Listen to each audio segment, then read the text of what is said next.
Selamat pagi, Bapak, Ibu, Saudara yang diberkati oleh Tuhan.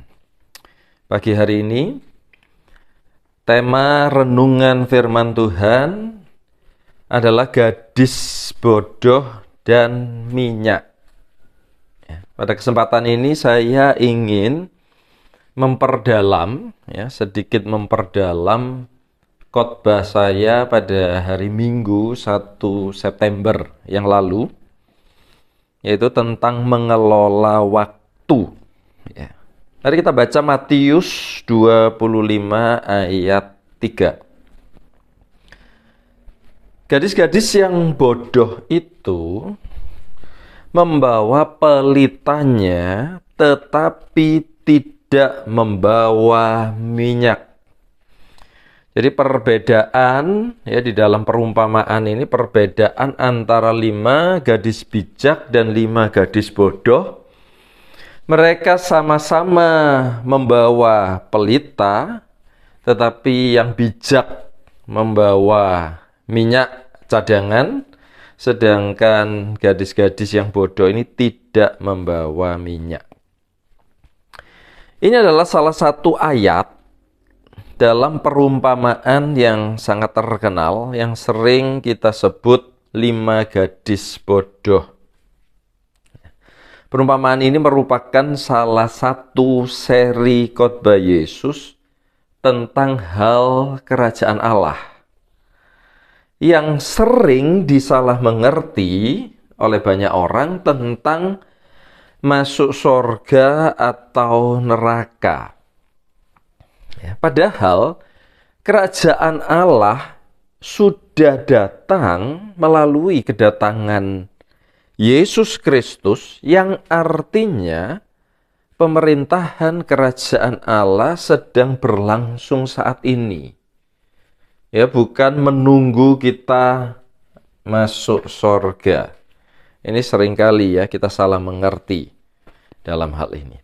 Artinya, perumpamaan tentang hal kerajaan Allah atau perumpamaan tentang 5 gadis bodoh ini menggambarkan kehidupan di bumi ini dan sekarang ini, Bapak Ibu Saudara. Jika kita mempelajari lebih teliti perumpamaan ini, perumpamaan tentang 5 gadis bodoh ini, kita akan dapat menyimpulkan bahwa Yesus ini sebenarnya sedang berbicara tentang hal pengelolaan waktu selama kita hidup di bumi. Yang pertama, bukti yang pertama, dalam satu perikop ini terdapat setidaknya 3 kata waktu dan 1 kata saat, atau juga sama dengan waktu yang menurut ilmu hermeneutika Alkitab atau ilmu penafsiran Alkitab, kata yang paling banyak muncul dalam sebuah perikop merupakan tema utama dari perikop tersebut. Artinya perumpamaan 5 gadis bodoh ini pasti tentang waktu Yang kedua, di dalam Efesus 5 ayat 16 sampai 17, karena itu perhatikanlah dengan seksama bagaimana kamu hidup. Janganlah seperti orang bebal, tetapi seperti orang arif. Dan pergunakanlah waktu yang ada, karena hari-hari ini adalah jahat. Ayat 15 sampai 16 maksud saya. Dalam banyak bagian Alkitab yang lain, seringkali pembeda antara orang bijak dan orang bodoh itu ditentukan oleh penggunaan waktu. Dalam perumpamaan ini juga menjelaskan tentang bedanya gadis yang bodoh dan gadis yang bijak. Jadi ini pasti bicara tentang penggunaan waktu. Yang ketiga, minyak dalam perikop ini dipergunakan sebagai bahan bakar untuk pelita Ya, yang artinya minyak ini menentukan durasi waktu menyalanya pelita. Jadi ketika lima gadis bodoh ini tidak membawa minyak, jadi maksudnya pasti tentang waktu ya, tentang pengelolaan waktu. Oke, mari kita lanjutkan pembahasan kita ya. Di dalam Matius 25 ayat 5 sampai 6.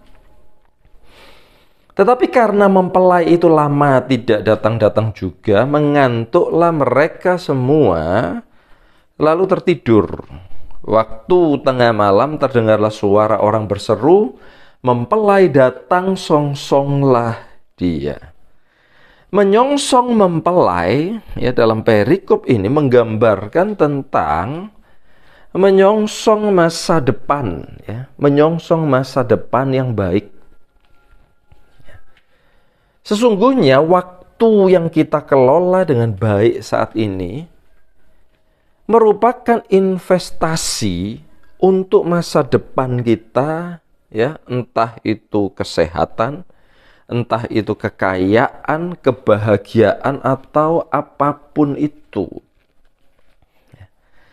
Ini bukan tentang masuk surga ya, tetapi tentang menikmati surga di bumi ya, sesuai dengan apa yang disampaikan oleh Alkitab. Nah, sayangnya sebagian besar orang percaya itu seringkali menyia-nyiakan waktu setiap hari. Dan baru menyadarinya saat sudah terlambat. Seperti halnya 5 gadis bodoh. Ya.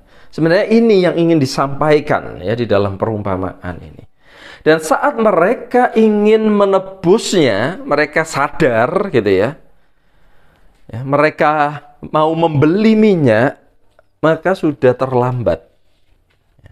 Kita tidak bisa lagi menikmati ya berkat-berkat yang sebenarnya disediakan bagi kita seandainya kita mengelola waktu ya dengan baik. Ya. Entah itu kesehatan, kekayaan, kebahagiaan yang seharusnya sudah disediakan ya bagi setiap kita. Saya jadi teringat ya nasihat Musa, ya, salah seorang tokoh Alkitab yang sangat sukses. Setelah menyadari betapa pentingnya mengelola waktu dengan baik. Musa itu pernah menyia-nyiakan waktunya selama 40 tahun hanya karena melakukan hal-hal bodoh. Saudara. Bangsa Israel, ya contoh lain, juga menyia-nyiakan waktu 40 tahun karena melakukan hal-hal yang bodoh. Ya. Di dalam Mazmur 90 ayat 12 ini ditulis oleh Musa.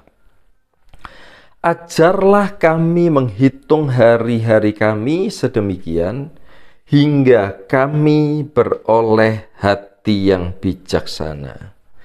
Ya bijaksana atau bodoh, kembali lagi ditentukan bagaimana kita menggunakan waktu-waktu kita setiap hari. Jangan tertinggal dan menyesal seperti 5 gadis bodoh, karena itu kelolahlah waktu saudara mulai pagi hari ini. Maka kita akan menikmati ya kebahagiaan yang disediakan Tuhan bagi setiap kita. Ya Tuhan Yesus memberkati kita semua.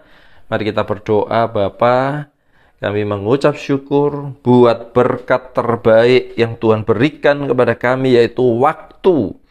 Dan mulai pagi hari ini setiap waktu kami mau pergunakan dengan baik, karena itu adalah investasi yang terbaik di dalam kehidupan kami. Terima kasih Bapak, kami yakin dan percaya di saat kami mulai mempergunakan waktu kami dengan baik, hidup kami diberkati dengan tidak terbatas. Dalam nama Tuhan Yesus Kristus. Haleluya. Penyertaanmu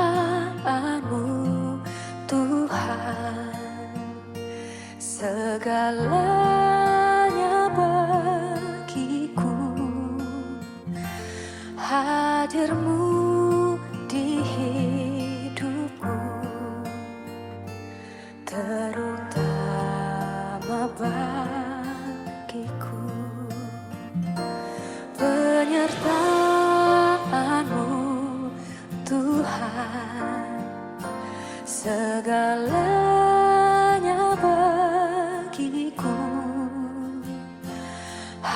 hadirmu di hidupku,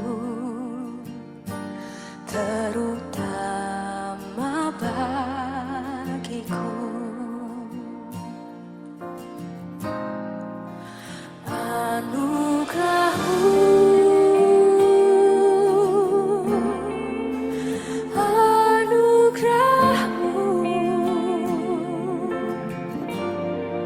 semua karena anugerahmu, bukan karena